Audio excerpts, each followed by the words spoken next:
கார்த்திக் தீபா சீரியலில் இப்போ ஒரு வேறு லெவல் எபிசோடு வந்திருக்கு. வீடியோ பிடிச்சிருக்கு, நான் லைக் பண்ணிட்டு பார்த்து சப்போர்ட் பண்ணுங்கள் ஃப்ரெண்ட்ஸ். ரியா வந்து வெயில் தாங்க முடியாமல் அங்கேயே நின்றுட்டு இருக்கப்ப ஆனந்துக்கு டக்குன்னு ஃபோனை போடுறாங்க. ஃபோனை போட்டுட்டு வந்து இதுக்கப்புறம்லாம் நம்மளால் நிற்க முடியாது அப்படின்னு சொல்லிட்டு ஆனந்தை வந்து திட்டுறாங்க. உனக்காக எவ்வளோ நேரம் தான் வெயிட் பண்ணிகிட்டு இருக்குது, மீட்டிங் முடிஞ்சிச்சா இல்லையா, நான் எவ்வளோ நேரமாக உச்சி வெயில் 1 மணி நேரமாக நின்றுட்டு இருக்கேன் தெரியுமா, எப்போ ஃபோன் பண்ணால் இல்லை இப்போ வந்துட்டேன் அப்படின்னு சொல்லிக்கிட்டு இருந்தால் என்ன அர்த்தம் அப்படின்னு சத்தம் போடுறாங்க ரியா.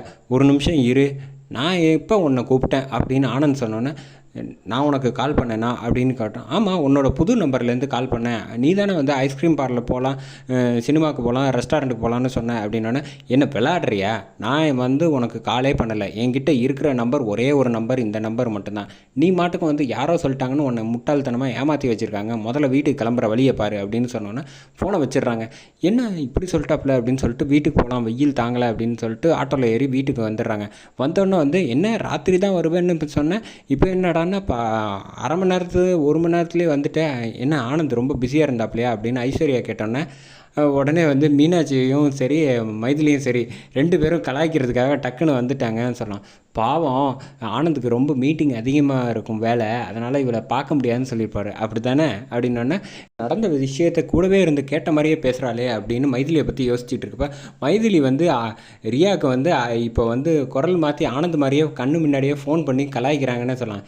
என்ன செல்லும், ஐஸ்கிரீம் உனக்காக வாங்கிட்டு வந்திருக்கேன் அப்படின்ட்டு ரியா முன்னாடியே ஆனந்த் வாய்ஸில் பேசி செம கலாய்ச்சி விட்றாங்கன்னே சொல்லலாம். ஐஸ்கிரீம்லாம் உருகிட்டு இருக்கு, வந்து சீக்கிரம் ரெஸ்டாரண்ட்டுக்கு வா அப்படின்னு சொல்லிட்டு ஃபோனை வைக்கிறாங்க. அதை பார்த்தோன்னே ஒன்றும் பேச முடியாமல் அங்கேருந்து கோச்சிக்கிட்டு போகிறாங்க. மீனாட்சியும் சரி மைதிலியும் வந்து ஹைஃபை பண்ணி சிரிச்சுக்கிட்டு இருக்காங்கன்னே சொல்லலாம்.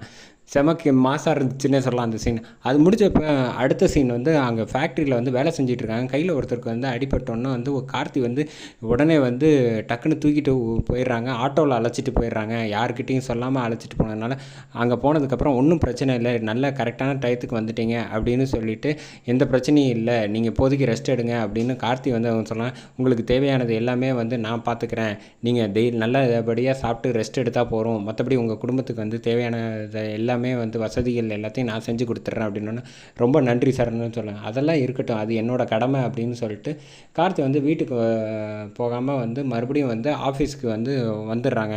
வந்தப்போ வந்து என்ன ஆச்சு ஏதாச்சுன்னு இங்கே வந்து இடையில வந்து விசாரிச்சுக்கிட்டு இருக்கப்போ வந்து ஒருத்தருக்கு வந்து அடிபட்டு போச்சு, அதனால் அழைச்சிட்டு போயிருக்காப்புல கார்த்தி ஆட்டோவில் அப்படின்னு வந்து ஃபேக்ட்ரி ஒர்க்கர்ஸ் எல்லோரும் சொல்லிகிட்டு இருக்காங்க. அப்படியா சரி அப்படின்னு சொல்லிட்டு, இந்த ஒரு சாக்கு, இவனை வந்து சவாலில் ஜெயிக்கிறதுக்கு இதை விட அருமையான சந்தர்ப்பம் கிடைக்காது எனக்கு அப்படின்னு வந்து ஆனந்த் வந்து அதிரடியாக சொல்கிறாங்க. கார்த்தி வந்தோடனே, நீ வந்து எல்லாம் நல்லபடியாக எந்த பிரச்சனையும் இல்லாமல் அவரை பார்த்துட்டியா அப்படின்னா, ஆமாம் அப்படின்னு சொன்னப்போ, அவரை காப்பாற்ற தெரிஞ்ச உனக்கு வந்து உன்னை பாதுகாக்க தெரியலையே வேலையை அப்படின்னு சொல்லிட்டு, நீ உனக்கு வேலை கிடையாது, இனிமேல் நீ வந்து சவாலில் தோற்று போயிட்ட, நீ வந்து வீட்டுக்கு கிளம்பிப்போ அப்படின்னு சொல்லிடுறாங்க. நான் என்ன தப்பு செஞ்சேன் அப்படின்னோடனே, என்கிட்ட எந்த பர்மிஷன் கேட்காம நீ மாட்டுக்கும் போகிற, நீ வந்து இப்போ ஒரு சின்ன ஸ்டாஃப் தானே, என்கிட்ட கேட்டுட்டு பர்மிஷன் வாங்கிட்டு போகணுன்னு தெரியாதா, அவங்ககிட்ட எல்லாருக்கிட்டையும் வந்து கேட்டுட்டு போனால் அவரை வந்து உதவி செய்ய வேணாமா, உதவி செய்கிறப்ப வந்து ஒவ்வொருத்தருகிட்டையாக கேட்டுட்டு செய்ய முடியும் அப்படின்னு சொன்னோன்னா, உன் பேச்செல்லாம் நான் கேட்க முடியாது, நீ வெளியில் கிளம்பு அப்படின்னு சொல்லிட்டு ஆனந்த் வந்து அங்கேருந்தே அபிராமி அம்மாவுக்கு ஃபோனை போட்டு, கார்த்தி வந்து சவாலில் தோற்றுட்டான், நாளைக்கு வந்து லாயரை வந்து வர சொல்லிடு, பத்திரத்தெல்லாம் ரெடி பண்ணி எனக்கு வந்து சொத்தை கொடுத்துரு அப்படின்னு வந்து சொல்லிவிட்டு ஃபோனை வச்சோன்னா வந்து அபிராமி அம்மா சோபாவில் வந்து பொத்துன்னு உட்காந்துடுறாங்க. கண் கலங்கி நிற்கிறப்போ வந்து சவாலில் தோற்றுட்டாப்புலையாமே கார்த்தி அப்படின்னு ஐஸ்வர்யாவும் சரி அவங்களும் சரி சந்தோஷப்பட்டுக்கிட்டு இருக்காங்க. இந்த பக்கம் தீபா வந்து என்ன ஆச்சு அப்படின்னப்போ, நான் இந்த விஷயத்தை கேட்டு அவங்களும் வந்து அழுவ ஆரம்பிச்சிடுறாங்க.